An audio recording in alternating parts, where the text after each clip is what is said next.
Theosophical Wisdom Podcast welcomes you to this podcast, seventh in the series.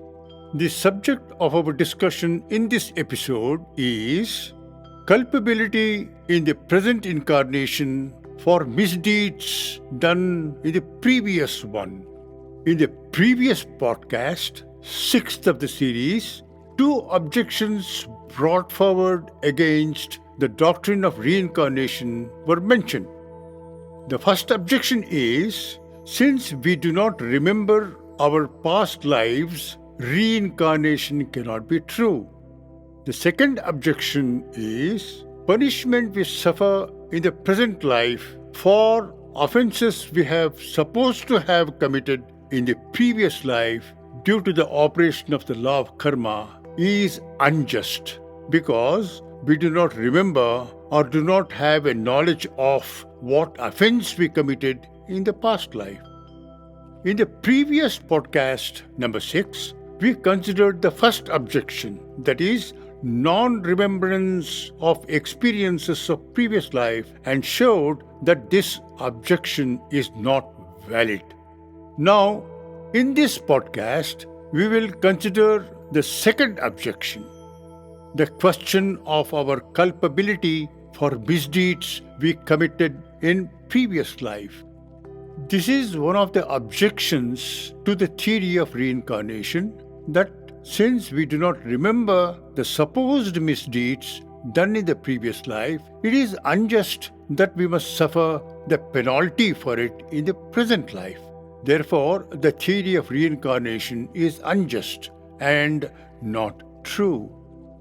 A careful consideration of the objection shows us that it is invalid for the following reasons.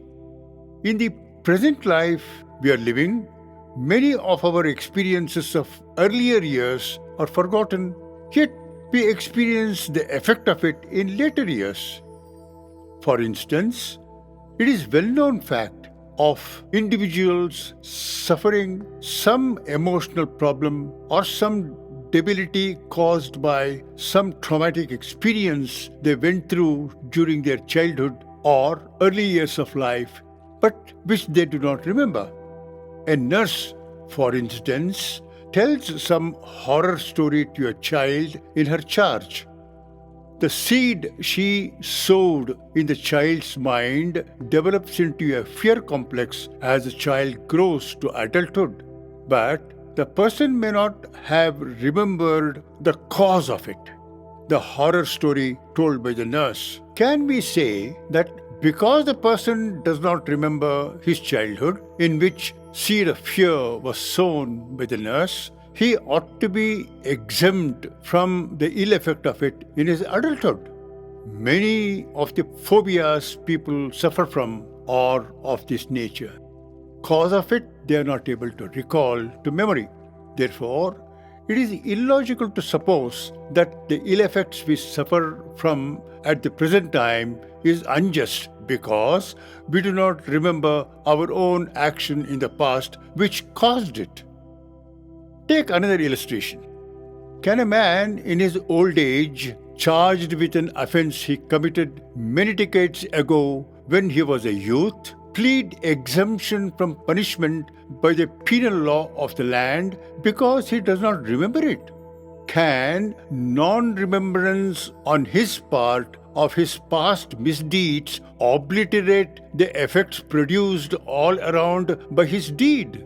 If the non-remembrance of a misdeed by the culprit cannot suspend or annul the course of even man-made penal laws, how much more force is there in the working of the absolutely just and unerring law of the universe called karma?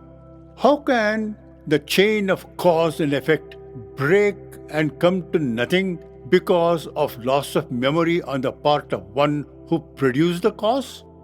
Now consider another verity. Non-remembrance of an experience we have gone through in life cannot obliterate the impressions it created in our nature, nor obliterate the ramifications of effects produced by them far and wide on other forms of life and on our fellow men. Yes, we are so inseparably bound with all life, all mankind. Our thoughts and deeds affect all, for good or ill, and we inescapably have to experience the effects flowing back to us, good for good, ill for ill. This is so whether or not we remember the deeds we did.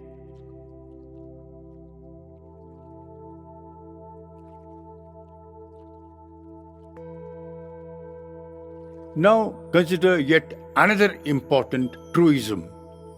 In the present life, every thought, feeling, and deed we have generated in our life, much of which we do not remember, have created indelible impression not only in our personal nature, that is, in the atoms of the lives which compose the cells of our body, but also on the walls of our dwelling, on the objects we use, and in the all-pervading ether called astrolight, which surround and interpenetrates us on our minds also to remain in subconscious memory. Not only an indelible impressions are made everywhere by our thoughts and deeds, but also they produce numerous effects all around which come back to us and shape our personality and character. They also have effect on our fellow men and on the earth swarming with life. In the same way, with the same law of conservation of energy and the principle of continuity of mental consciousness, which is interwoven with intricate web of the solar cosmos, spans like a bridge the intermediate period between successive incarnations. Now consider one more metaphysical truism. This unbroken thread of continuity of mind consciousness, generally called soul or ego, being eternal, our real being, was there before the body was born and will continue to be when the body dies. It is this thread of unceasing consciousness, called in Sanskrit Sutratman, meaning thread soul, that is, mind consciousness continuum, is the repository of impressions of every thought, word, and deed of all the lives it has passed through. It is the repository of unexpended stored up karma of the past. You may call it mental deposits. Every thought we think and act we do is a cause produced by us and has the potential to bring forth the effects, like the seed has the potential to bring forth the tree. Therefore, our present life is a continuation of the past, the effect of our past deeds. The past extends to the future also, with an addition to what we do in the present. An aphorism of karma says, effects are wrapped in and not succeedent to the cause, just as the plant of a particular species is potentially wrapped in the seed itself. When we create a cause by thought and deed, good or bad as it may be, the outcome or the effect it is going to produce is wrapped in the cause, and it will unavoidably come forth in visible expression as good or evil experience according to the cause produced was good or bad, sooner or later, in the same life or in the next incarnation or after many lives. The quality and potency of the cause we produce is in no way altered or diminished, however long the intervening period between the sowing and reaping. Causes produced in one incarnation may fructify and manifest as effect in the same life or in the next life or in some later incarnation.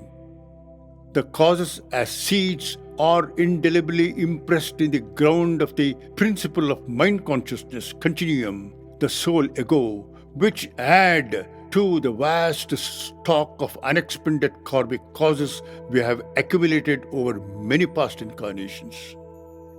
when appropriate body and circumstances are obtained in an incarnation, any particular set of mental deposits in harmony with those conditions begin to fructify and manifest in that life. The person then experiences the effect of cause or causes sown by his ego in some past incarnation. If we had caused disruptive or inharmonious thoughts, actions in the past life, it will fructify and manifest the effect as so much of pain and suffering in some future life till the energy of the cause we had sown is expended. Similarly, with good and beneficent thought actions produce effects in some other life as so much of happiness and pleasure. In the light of the theosophical wisdom, we thus see that the objection to the law of reincarnation and karma, that it is unjust and cannot be true because we are made to suffer pains and sorrows for some supposed bad deeds we had performed in some past life which we cannot remember or know, has no force. There are 31 aphorisms of karma which our teacher, William Kwan Judge, has given us. Let us consider 3 of them and close this episode. Aphorism number 18 says, every instrument, that is, the body, mind, mental and moral nature, used by any ego in any life is appropriate to the karma operating through it. Aphorism number 17, the appropriateness of an instrument for the operation of karma consists in the exact connection and relation of the karma with the body, mind, intellectual and psychical nature acquired for use by the ego in any life. Aphorism number 16, while a man is experiencing karma in any instrument provided, his other unexpended karma is not exhausted through other beings or means, but is held reserved for future operations, and lapse of time during which no operation of karma is felt causes no deterioration in the force or change in its nature.